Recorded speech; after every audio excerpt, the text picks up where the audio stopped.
Hello one and all, this is Nerdcraft here, bringing you game 1 of a best of 3 series here. Spawning on the northern position of GSL Daybreak is going to be our red Zerg player, the Kraken himself, Evil Genius's own IdrA, and his opponent spawning in the southern position is going to be our blue Protoss player, none other than FXOz himself, which is funny because like in the GSL they pronounce his name Z, like just Z.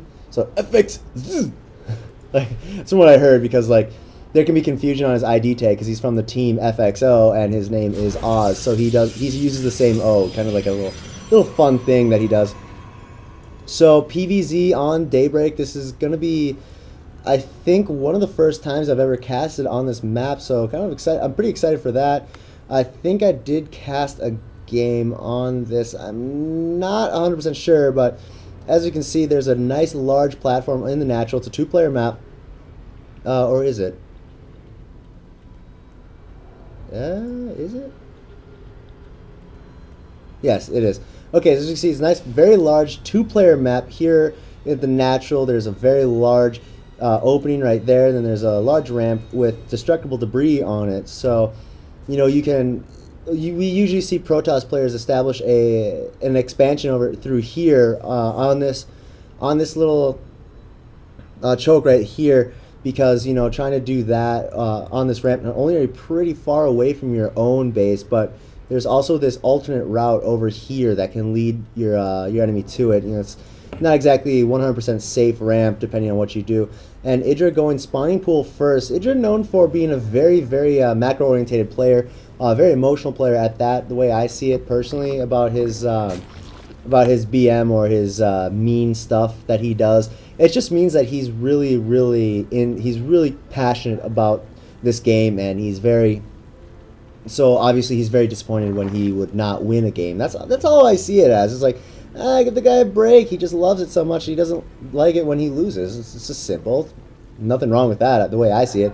Oz going for Nexus first into Forge Fast Expansion, Forge Gateway, and then Pylon. He really saved up his money there.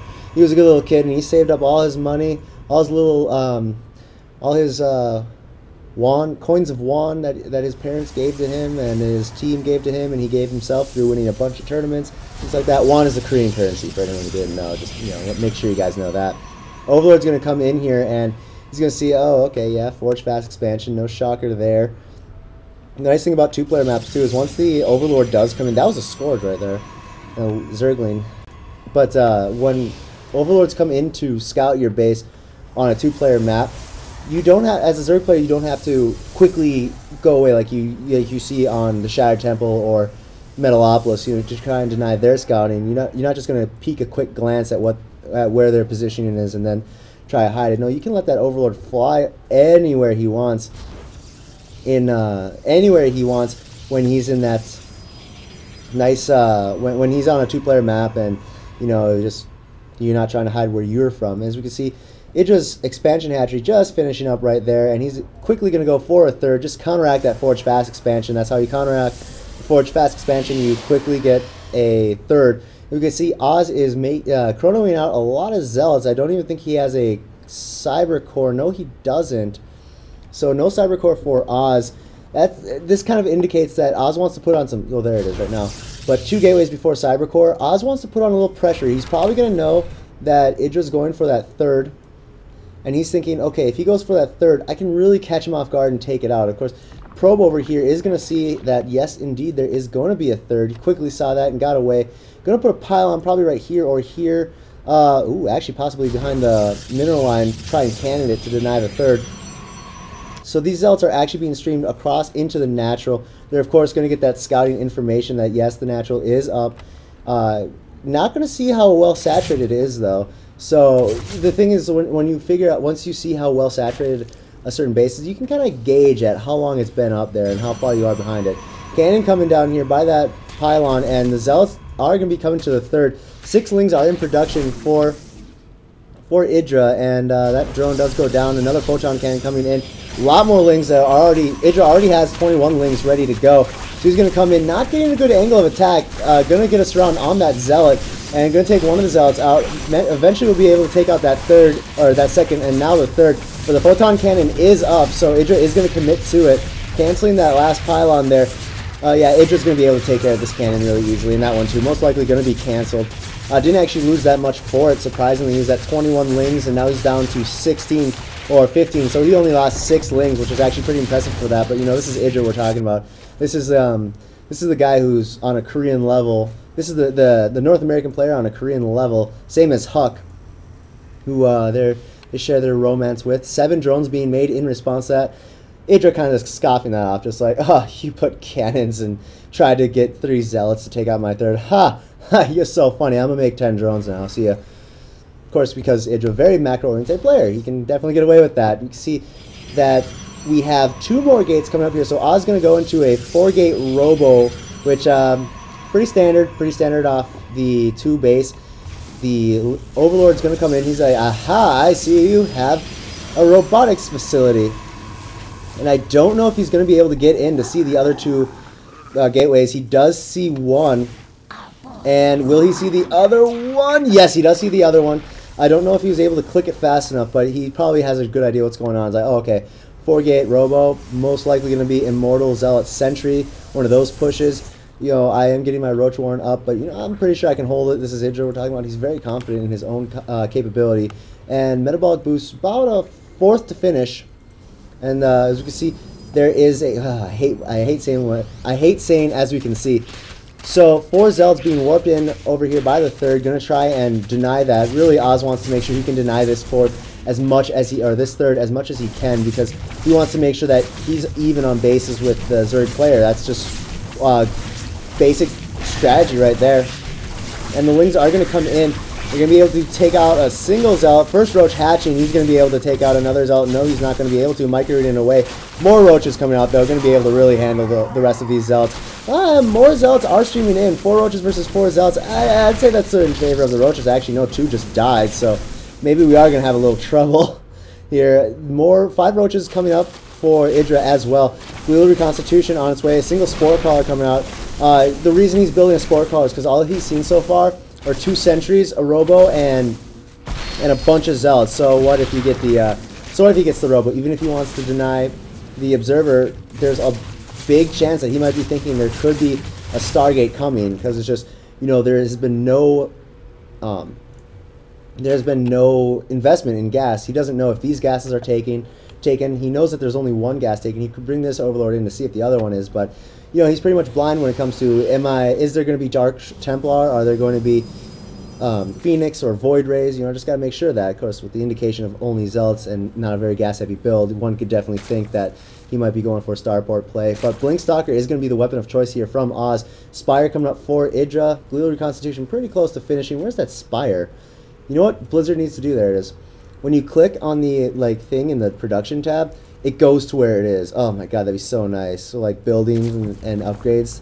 I don't know about like Zerg for building units. That'd be really hard.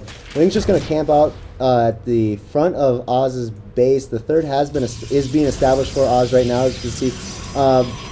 About 30 Blizzard seconds to go. 1, 2, 3, 4 gates being put up, and 2 photon cannons in the back. The Roaches are going to come in. This is kind of that moment of vulnerability for Oz, and IdrA is going to see that. He's going to try and take it, but you know, once the army comes in, there are 2 Immortals in there. The Immortals are just going to wreck that amount of Roaches. He's going to go for the cannons. He can get off. Nice force fields there from Oz. That was a really weird way for me saying nice, but just with the amount of sentries out, there's pretty much infinite force fields. Now he is going to break through that gateway. There is none of the Immortals being touched, and all those Roaches do go down, but for the exchange of, I don't know if any Stalkers died, but he did take out a single gateway and another pylon, so, you know, I don't know if it was a very cost-efficient trade, but at the same time, he has 10 Mutalisks coming up, so, you know, he did free up a nice supply. The Observer out in the front, keeping an eye on that army. Looks like we're going to have a Blink Stalker Sentry Immortal push here, coming from Oz. No, I lied. Looks like Oz is just going to want to establish his 4th right over here. It does have the Rich Vespian Geyser. That gives you 6 Vespian instead of 4. 2 more links coming up. War Prism, as well as level 3 ground weapons already coming up for Oz. And now that's something we've been seeing a lot from Protoss players. They just really quick, revealing the Blink too, by the way, just really quick weapons upgrades, and then they start worrying about those about those armor upgrades later on. That's usually with a Blink Stalker build, as you will see it. So, as you can see, IdrA coming in with Lings and Mutalisks. Guardian Shield are going to go up, but he already got a nice surround coming in there. And the Force Field's going up, trying to prevent further Lings from coming in, but a majority of this army is actually going to be taken out. Oh man, IdrA really slamming it right into Oz there. Blink Micro not even being well utilized because there's just too much stuff going on, but all the Immortals do live. Those Immortals were the ones that IdrA should have tried and focused down really well. If not the Immortals, some Stalkers. The fourth going to go down for Oz here. We have a little Ling run by coming up. Going to try and take out the fourth. Looks like it's going to either force a cancel or take it out. Not cancel. That's 300 minerals gone for Oz, and looks like Oz is actually going to cancel the pylon and say, look, I'll establish my fourth later or at a safer time. The Mutalisks coming in to the mineral line, take out a single cannon. Going to take out this cannon too. Gives them time for the Stalkers to get in, and I don't think any only 3 probes have been killed by IdrA, or 2 probes in this, and the Blink Stalker, great Blink Micro coming in. Look at this, Oz is moving in while he's Blink Microing, just crazy Micro coming from him. And all the Mutalisks are going to go down, but here's the massive engagement here coming in for our players, the Lings and the Mutalisks just slamming into that Protoss army of Stalkers and Immortals. All the Immortals go down, so this could open the opportunity for Roach production. Roach is really, really good against Stalkers. The Queen is also in there too, but the problem is this War Prism is going to be able to bring in nice amount of reinforcements. But of course, as I said, Oz is going to blink away and just cut his losses and go at it again, try to see if he can harass with that War Prism or not. I think the War Prism was taken out, was it? Yes, the War Prism was taken out. If we check out the economy here as the Stalkers die to these Lings and Mutalisks, we have 96 drones for IdrA to 81 probes of Oz. So very high macro-orientated game, as we can see here. 2300 to 2800, just very, very macro heavy. It's very interesting because the series I casted before this was Marine King versus Lysira, and that just wasn't as, there was long games in it, but that just wasn't as macro orientated. It never got up to, I don't think the income of either of those players got up to got above 2,000, so it's very interesting because now both of these players are being extremely macro. They just want to make sure that they have a lot of probes, a lot of bases, and a lot of minerals. But the reason I'm at this fourth here is I just got to mention that yes, the fourth was established for IdrA. 2 spine crawlers are going to be done and a spore crawler to prevent any DT harass. And a lot of Ling, this is just crazy, pure Ling and Mutalisks. He's got 19 Mutalisks and 64 Lings. And he's got even more Lings and more Mutalisks being produced right now. As you can see, the Ling's going to do a massive run by of epic proportions here. The Stalkers blinking under the Mute is going to be able to take them out quite well. Pneumatized Carapace just finished up for the Overlords. Don't think there's Vengeful Sacks at all. I haven't seen a Banelig's Nest being made. It's also going to reveal the tech for Oz. You're going to see, yes, Templar Archive. So you are going to go high Templar. Alright, that's awesome. I depowered it, so that way it's going to take you a while to get your Sonic Storm. I'm going to see if I can try and pick it up, but no, the Blink Stalker's going to come into these Mutalisks and going to completely destroy them. As you see, the Mutalisks still getting a couple more probe kills and going to not be able to get that 5th one, unfortunately, for Oz. And now we have another War Prism being produced, and just look at this. IdrA almost re-maxing right away. Well, he hasn't been maxed yet, but he's pretty damn close to almost being maxed, and he's been like very high supply levels, and then he drop down after an attack, and then he'd go right back into the high supply levels. And I want to mention, man, I'm so glad that I'm casting IdrA again, because it's been so long since I casted an IdrA game. But enough about that. The Ling's going to come in, going to swell around these Stalkers like water on rocks here. Going to go in for even more and more surrounds. Is picking off a handful of the Stalkers, and all these Stalkers are going to be really low health. As we can see, these ones over here, the Mutalisks coming in as well. They're going to be able to add even more and more damage to that. There is a War Prism. Don't know if IdrA saw that or not. He probably did. I mean, it'd be weird if he didn't.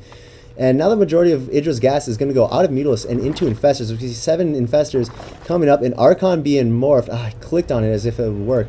Archon being morphed over here. That was not a DT Archon. That was indeed a High Templar Archon. And now all these Spine Crawlers are going to be put up on the Siege. There are no upgrades for IdrA. I don't, there's probably Carapace. Oh yes, there are 1-1, never mind. To the 2-3 of Oz. That's why in these engagements, despite great numbers, IdrA has been kind of losing out in these engagements. Of course, the engagement, Blink Stalker's going back and forth. The Zealots, almost the first ones to die. The Spore Crawler is still hanging in there, but now the Archons are, now there is 3 Archons in the mix. and that's just going to be able to really destroy the rest of those mutas. 30 lings coming in. Unfortunately for IdrA, their Archons just do such great amount of damage against Bio. They do 47 damage against Bio. This fourth is going to go down. Is IdrA going to be able to hang in here? He has more Infestors coming up. Level 2 Carapace.